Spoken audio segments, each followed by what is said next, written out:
KBHB colony Dhanalakshmi centre నన్ను ఆహ్వానించినందుకు వారికి మహాదేవుడి యొక్క అనుగ్రహం ఉండాలని కోరుకుంటున్నాను. వాళ్ళన్నీ చెప్పారు, నాకు తెలిసింది నేను చెప్తాను.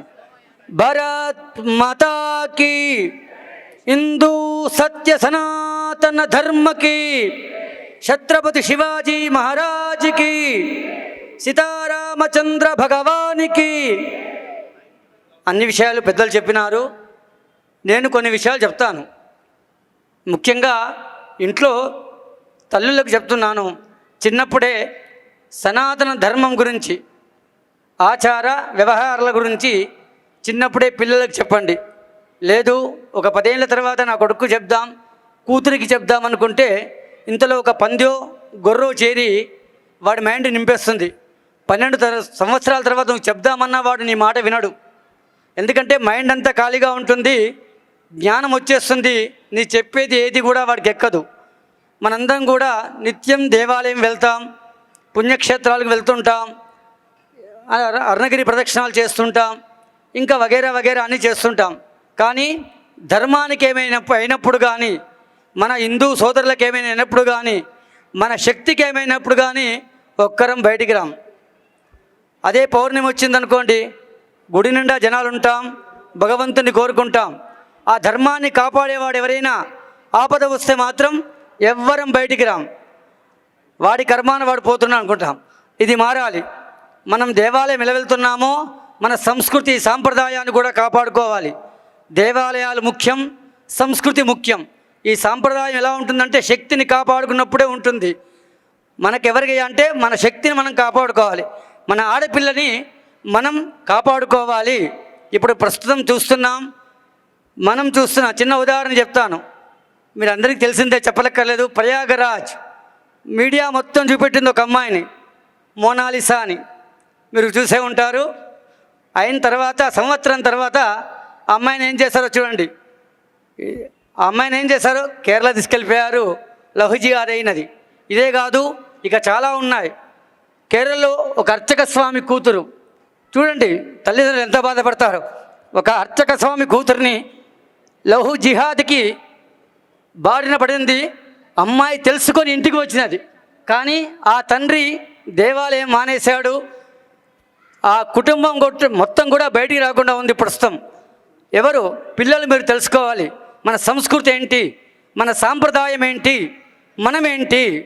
కంకర్ మే శంకర్ హే, ప్రతి రాయిలో అణువులో ఈశ్వరును చూసే తత్వం మన సనాతన సాంప్రదాయం. ఒక శివుని పూజిస్తాం, ఒక చెట్టును పూజిస్తాం, ఒక పామును కూడా పూజిస్తాం. చిన్నగా ఉన్నప్పుడు బాలగా పూజ చేస్తాం, 9 ఏళ్ళు వస్తే కుమారిగా పూజ చేస్తాం, ఒక సువాసినిగా ముత్తేదుగా పూజ చేసే సనాతన ధర్మం నా ధర్మం అని నేను చెప్తున్నాను. ఈ ధర్మాన్ని కాపాడుకోవాల్సిన బాధ్యత మనందరిపైన ఉంది. దయచేసి ఇకనైనా సెక్యులరిజం వేయండి. దయచేసి ఇప్పుడు వినండి. ఇవాళ మధ్యాహ్నమో నిన్ననో నాంపల్లి ఎమ్మెల్యే గారు ఒక స్టేట్మెంట్ ఇస్తారు చూడండి. కాకపోతే మేము కనుక బయటికి వస్తే గల్లీలు సరిపోవు ఇందులోకని పరిగెత్తడానికి మనమేమవుదాం. ఒక్కసారి మీరందరూ కూడా హిందూగా జీవించాలి. హిందూగా బొట్టు పెట్టుకున్నామా, గుడికి వచ్చామా కాదు. హిందూగా జీవించడం వేరు, హిందూగా బతకడం వేరు. హిందూగా జీవిస్తున్నాం, హిందూగా మనం బతకడం లేదు. మన పిల్లలకి, మన చుట్టుపక్కల వాళ్ళకు కూడా ఈ ధర్మం గురించి, ఈ సనాతన ధర్మం గురించి, ఈ సాంప్రదాయం గురించి ప్రతి ఒక్కరు తెలుసుకోవాలి. అందుకోసమే ప్రతి ఒక్క దేవాలయంలో నెలకొక్కసారైనా సరే అందరం కలిసేటట్టుగా చేయాలి. ప్రతి ఒక్క దేవాలయంలో నెలకొక్క మారైనను హిందువులందరం సత్సంగం ఏర్పరచుకొని మన బాధలు ఏంటి అని తెలుసుకోవాలి. ముందు ఎక్కడ మొదలవ్వాలి, చిన్నపిల్లలప్పుడే బీజం వేయాలి. మన చిన్నపిల్లప్పుడే మనం వారికి ఈ సనాతన సాంప్రదాయం గురించి, శుభ్రత గురించి చెప్పాలి. ఇది చాలా గొప్పదం. మందిరాల మీద మసీదులు ఉన్నాయి, కానీ మసీదుల మీద మందిరాలు ఎక్కడా లేవు. ఇది గుర్తుపెట్టుకోండి. మందిరాల మీద మసీదులు ఉన్నాయి, కానీ మసీదుల మీద మందిరాలు ఎక్కర్లేవు. సార్ చెప్పినట్టుగా నేను ఇంకో క్షేత్రం కూడా చెప్తాను. హంపి క్షేత్రానికి పిల్లల్ని తీసుకెళ్ళండి. అది ఎవరు కూలగొట్టారో చెప్పండి. అది ఎలా ఉంది, అలానే ఉంది ఇంకా కూడా. దాన్ని ఎవరు ధ్వంసం చేశారు, ఏ సంవత్సరంలో ధ్వంసం చేశారో చెప్పండి. మన తిరువనంతపురంలో అనంత పద్మనాభ స్వామి గుడి తీశారు, జగన్నాథ పూరి మందిరం తీశారు. కానీ తాజ్మహల్ కింద ఏముందో ఇంతవరకు ఎవరు తెలుసుకోలేకపోతున్నారు. అది తేజోలింగం, అది మహాదేవుడు. అగ్లింగమై అరుణాచలంలో ఈశ్వరుడు కాపాడుతున్నాడు. వాయులింగమై కాళహస్తిలో ఈశ్వరుడు ప్రత్యక్షంగా లోపల అన్నీ క్లోజ్ అయిపోతాయి, డోర్లన్నీ క్లోజ్ ఉన్నా గాలి దీపమై మనందరినీ కాపాడుతున్నాడు. పృథివీ క్షేత్రమై ఏకాంబరనాథుడు కాపాడుతున్నాడు. జ్వలలింగమై జంబుకేశ్వరంలో ఈశ్వరుడు ఉన్నాడు, ఏమీ కనిపించడు. ఆకాశలింగమై చిదంబరంలో చిద్రూపి అయి నటరాజస్వామి ఉన్నాడు. ఈ పంచభూత లింగాలు కూడా మనల్ని కాపాడుతున్నాయి. ఇది పెద్ద సంస్కృతి దేశం, సాంప్రదాయ దేశం. ఈ దేశాన్ని కాపాడుకోవాల్సిన బాధ్యత ప్రతి ఒక్క హిందుని పైన ఉన్నది. మనము అందరూ సమానం అనుకునేవాడు హిందూ ఒక్కడు మాత్రమే. ఇది గుర్తుపెట్టుకోండి. దాని నుంచి బయటికి రండి. ఈ దేశం, ఈ దేశ సౌభాగ్యం, ఈ శక్తి ఏదయ్యా, శక్తిని పూజించేదయ్యా అంటే నన్ను సనాతన సాంప్రదాయం మాత్రమే, నా హిందూ ధర్మమే నేను చెప్తున్నాను. దయచేసి ఇకనైనా మీ పిల్లలకి ప్రతి వారం గుడికి తీసుకెళ్ళండి, బొట్టు పెట్టుకోమని చెప్పండి. ముందు ముత్తాతలకు నమస్కారం చేయమని చెప్పండి. సంస్కారం అక్కడే వస్తుంది వాడికి.